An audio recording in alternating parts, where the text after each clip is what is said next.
Sempat hilang, pemuda warga SP Padang Oki ditemukan mengapung terjatuh saat hendak mandi.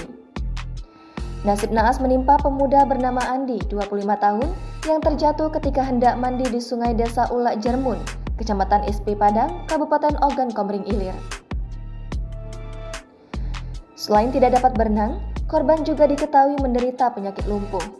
Korban tenggelam yang hilang sejak kemarin akhirnya ditemukan dalam keadaan mengapung dan telah meninggal dunia. Penemuan jenazah tersebut Minggu 23 Januari 2022 jam 7.00 waktu Indonesia Barat di pinggir sungai Kecamatan Jejawi.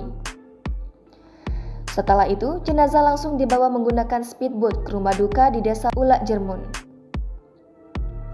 Masih kata Ajisman, petugas yang diterjunkan mencapai 10 orang dan dibantu oleh BNPB dengan memakai peralatan lengkap. Sementara itu, Anto, salah satu perwakilan keluarga, mengatakan tidak menginginkan tindakan visum terhadap jenazah korban karena keadaan mayat sudah busuk. Serta pihak keluarga ingin segera menguburkan jenazah di pemakaman umum Desa Ulak Jermun.